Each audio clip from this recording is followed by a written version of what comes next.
I'd like to say a few words about the hydrogen spectrum experiment, which is Lab 10.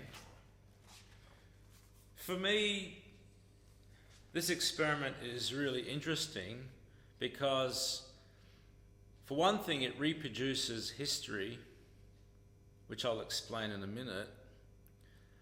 And another thing is that in order to understand it, or in order to produce the results, you need two opposite properties or characteristics of light.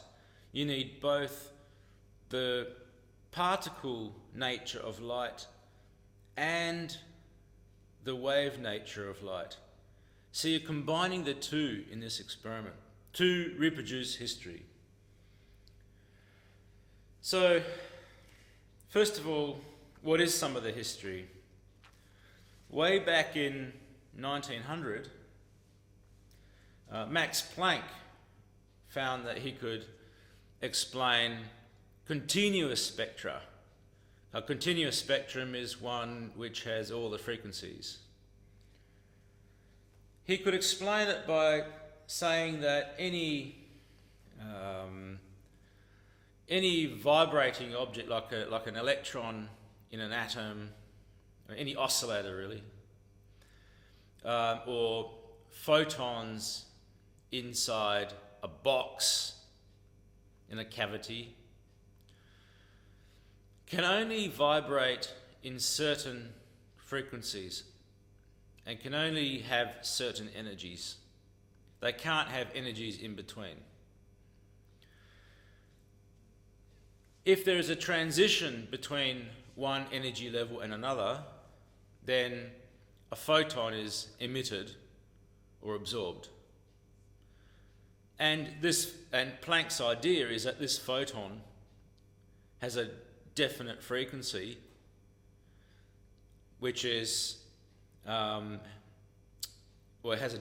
an energy which is proportional to the frequency. We now know, or we now say, that the energy equals Planck's constant times the frequency. The thing is that the photon is a discrete bundle of energy. This was a revolutionary idea at the time. And with that, he could explain continuous spectra. It's something that you'll cover in the physics course later on. Einstein dramatically used that discrete bundle of energy picture in the photoelectric effect. The model that he proposed was that photons interact with electrons like billiard balls. So photons as discrete bundles of energy, as discrete particles, completely revolutionary. 1900, Max Planck. 1905, Einstein with the photoelectric effect. So Planck explained continuous spectra. But what about discrete spectra? Hydrogen, for example, emits if you have hydrogen gas in a bulb and you pass current through it, it glows. And if you look at the spectrum, then there are only discrete lines. Planck couldn't explain that, but Niels Bohr did in 1913. He proposed a model of the hydrogen atom in which the electrons exist in discrete levels around the nucleus, and the energy of the electrons bound to the nucleus is proportional to 1 over n squared, where n we now call the principal quantum number. In this experiment, you're going to see 4 lines produced by the hydrogen lamp. The light produced by the hydrogen lamp will be passed through this diffraction grating. Diffraction gratings depend on the wave property of light. So here you'll use the wave property of light to split the light into its discrete spectrum. You'll be able to see 4 lines, or most probably only 3. You'll measure the wavelength of these 3 lines, and from that you'll know the frequency of the lines because of the equation relating the velocity of light to the frequency and the wavelength. And from that, and using the assumption of Bohr that the energy is proportional to 1 over the principal quantum number squared, and using Planck's formula, E equals hf, you'll be able to find the frequencies, and you'll be able to find the actual transitions transitions in the hydrogen atom that created those photons in the respective spectral line. So you'll be able to find the transitions. So you'll find the wavelengths of the light. You'll find the actual energy levels that between which the transitions occurred.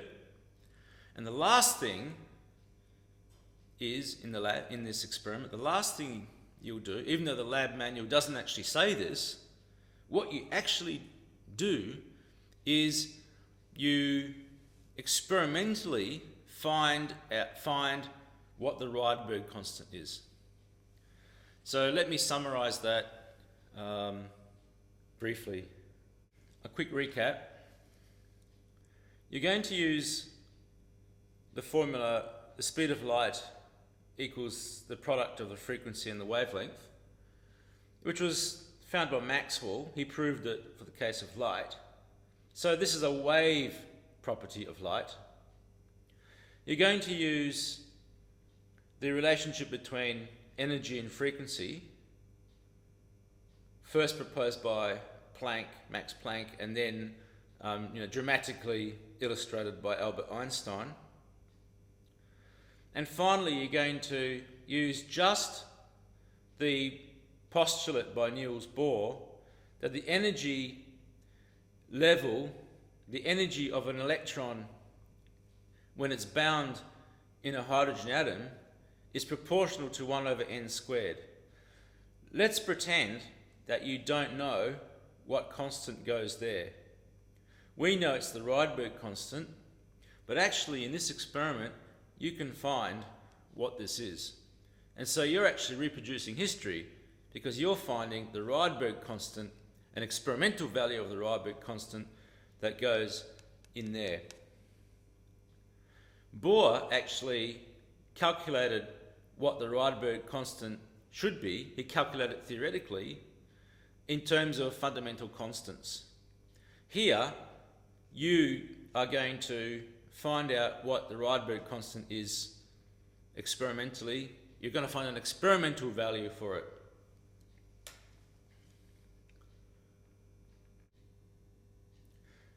The key to this lab is this piece of equipment here, the diffraction grating. A diffraction grating is basically thousands of very thin slits going straight up and down like that, right next to each other, spaced regularly. This one has 600 lines per millimeter, so they're very close together. The diffraction grating splits the light from the lamp up into its component frequencies. Different frequencies are diffracted further, are diffracted at a different angle away from the central maximum. In order to make this work, you have to make sure that the diffraction grating is in place properly. What does that mean? Well, first of all, the lines in the diffraction grating have to be perpendicular. Okay, they have to be pointing straight up relative to the table here. The other thing that has to be is that the normal vector to the diffraction grating, the normal vector is just the perpendicular vector this way, has to be parallel to the turntable. So the normal vector has to be parallel to the turntable, and the lines have to be pointing straight up. The table has to be level. Before you actually touch anything, there's a chance that the previous group set up the equipment properly, or maybe the demonstrator set it up properly. So before fiddling with the screws, maybe it's better for you to check if the equipment is set up, if the diffraction grating is set up properly already. The screws that I just mentioned are below the turntable. There are 3 of them. Before you start fiddling with them, check to see if the diffraction grating is already in the right position. If it's not, then you might have to alter the height of the appropriate side of the table by turning the screws. That's described in the lab manual, and I'm not going to go through it now. But I'll just tell you a quick test that you can do to see if the table is okay already. Well, it's one of the tests that the table has to pass. Let's do this test. The first thing you do is you get rid of the hydrogen lamp and substitute it for the continuous spectrum light source, the tungsten lamp. The hydrogen lamp shouldn't be left switched on because the hydrogen bulb is really expensive to replace. Place the tungsten lamp in front of the slit, switch it on, and what you'll notice is that you can change the width of the opening here by turning this knob, and what you'll notice if you look through the viewfinder here, if you swing around like this, you'll notice that a beautiful rainbow spectrum is projected into the eyepiece. The white light is split up into its component frequencies, a continuous spectrum, and you will see a ribbon of a rainbow ribbon through this eyepiece here. Similarly, on the other side of the maximum, you'll see a rainbow ribbon. That's normal, that's good. Now what you want is for the rainbow ribbon, first of all, to be horizontal and parallel to the horizontal line of the crosshairs. You want the rainbow ribbon to be horizontal, in other words parallel to the horizontal line of the crosshairs, and you want the ribbon to be close to the middle of the viewfinder here.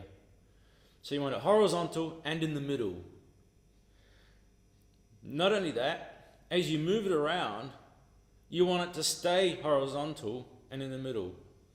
Same here on this side, you want it to stay horizontal and in the middle. If it slopes down like this, if the rainbow ribbon slopes down like this, then that means that one side of the table is too high, the other side is too low, and you have to adjust the appropriate screw underneath the turntable. So the rainbow ribbon check is the first check you need. Okay, so the lines, so the ribbon test tests if the lines of the diffraction grating are parallel to the axis of rotation of the turntable.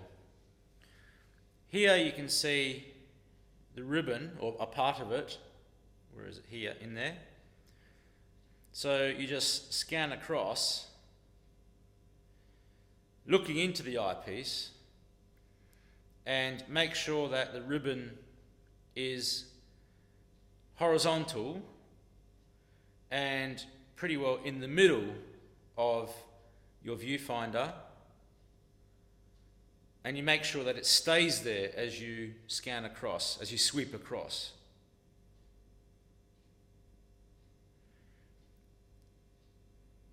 And you do the same thing on the other side.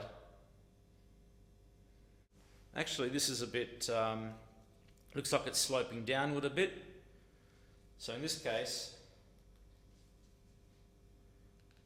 I would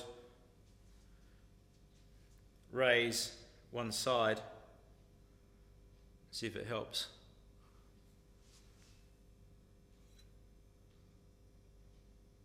Oops, wrong way. Okay, this way. Oops.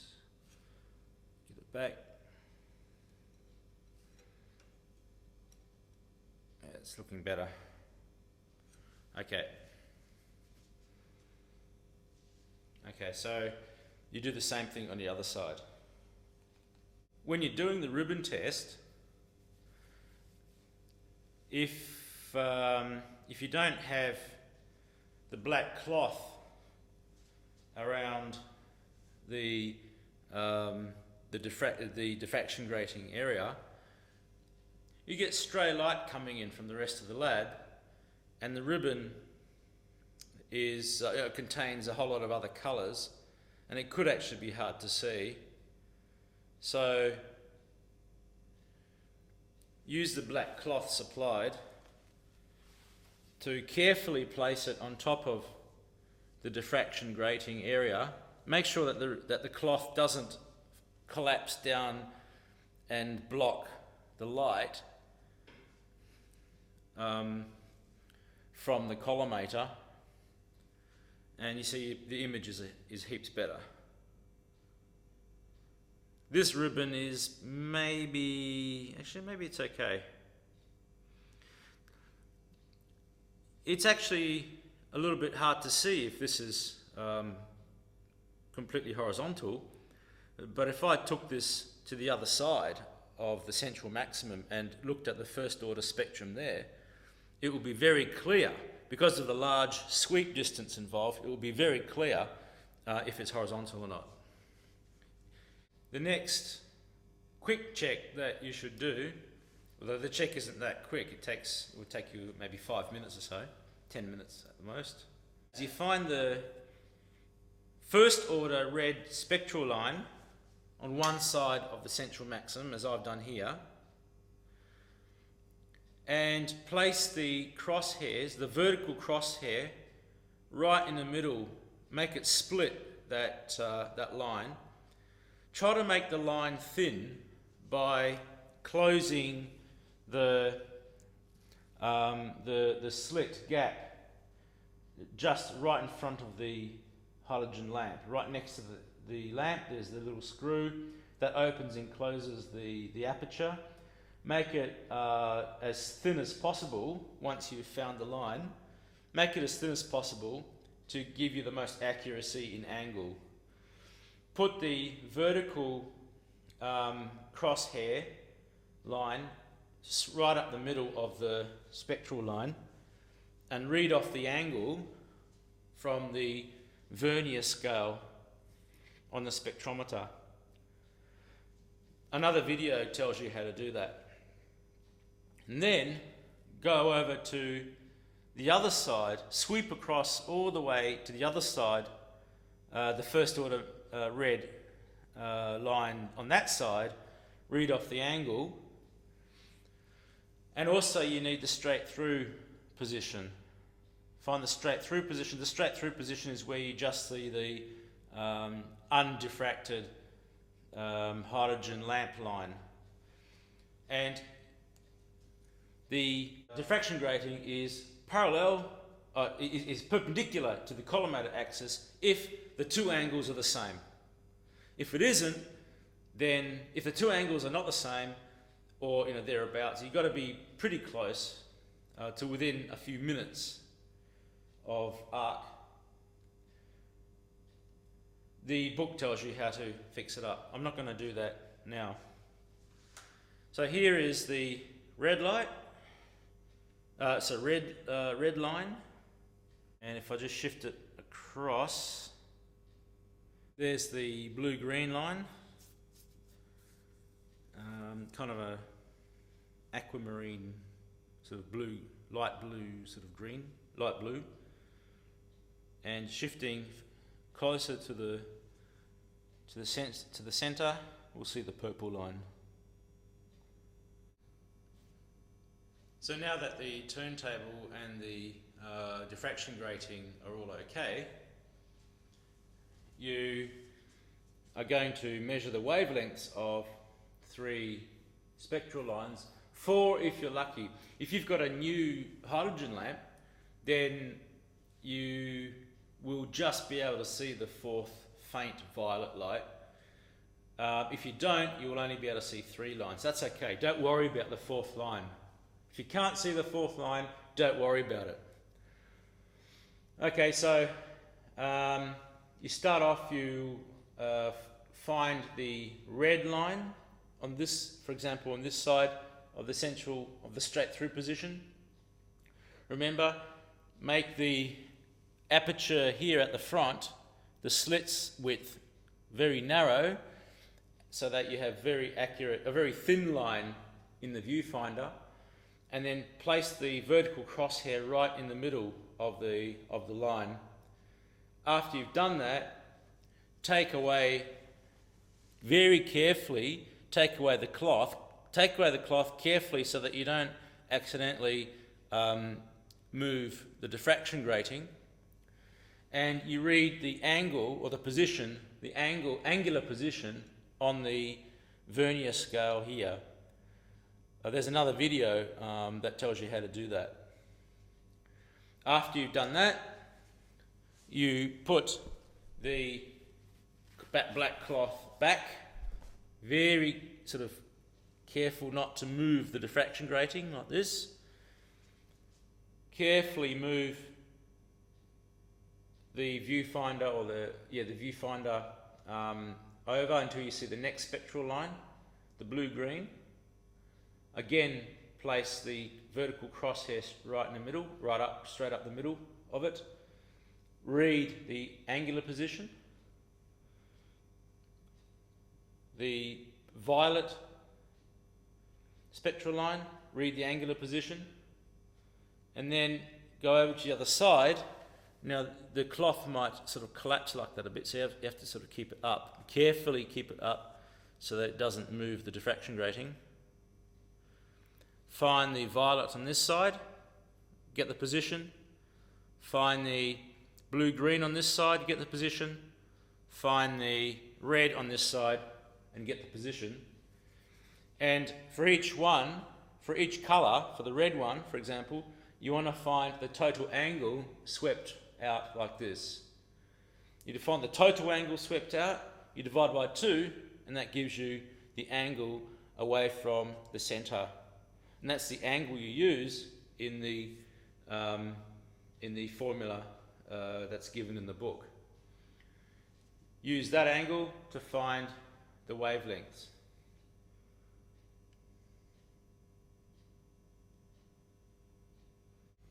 Record your readings in the table in the worksheet. So for the red line, you've got your left deviation in degrees and minutes, right deviation, the average deviation. Calculate the wavelength that you get and compare it to the standard value. And the same for the other lines that you can see.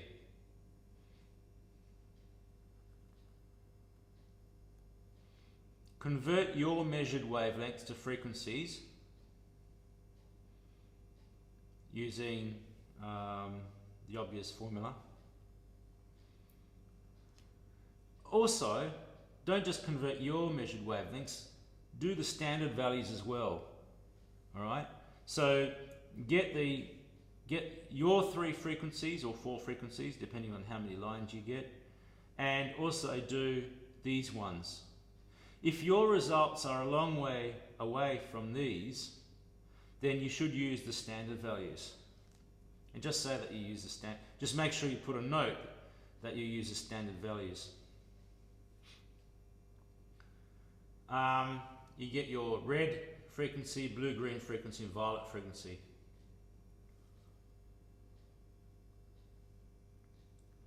Calculate the ratios of each frequency with the one preceding it. So that means this one over that, this one over this one over this. And then look up the table in the book. Look up the table in the book. This one here. And see if any of these ratios match your ratios. You'll find that all your ratios are either these ones, or these ones, or these ones. In other words, that the electron that created the photon that you measured started off, let's say if it's the final level was level 1, started off in level 2 and ended up in level 1, level 3 to 1, level 4 to 1, or maybe it was 3 to 2, 4 to 2, 5 to 2, 6 to 2, or 7 to 2, or maybe it was 4 to 3, 5 to 3, 6 to 3. That's what you have to find out. So J is the final level.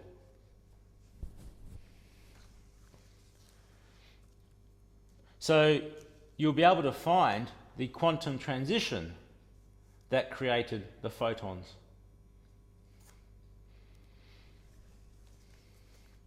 And the next bit is a really interesting bit. It doesn't actually say it, doesn't actually explain it here, but when you find the limiting frequency or the limiting photon energy of the series that you get, then actually you're finding the Rydberg, an experimental value for the Rydberg constant. The limiting value of the series means, suppose that your final level is 1, and you find transitions between levels 2 and 1, 3 and 1, 4 and 1. You want to find the energy of the transition infinity to 1. How do you do that? Well, let's have a quick look. You've measured the energy of the red photons, and say you find that the final energy level is J. Now, I'm not going to tell you what that is, you can find it for yourself, but you know what J is. The next line up is the blue-green. The energy of the blue-green is the ratio of the energies of the blue-green and the red times the red. It's kind of obvious because the energy of the red just cancels out. Alright, but let's just write it like this for now. The blue-green transition is J plus 2 to J. The red transition is J plus 1 to J. Well, whether it's 1 or not, it doesn't matter in the end, in this analysis. J plus 3 to J is J plus 3 to J energy divided by J plus 2 to J energy, J plus 2 to J energy divided by J plus 1 to J energy, times the energy J plus 1 to J, which is just the red. And of course, because these things cancel, it's kind of obvious, but let's keep writing it like that.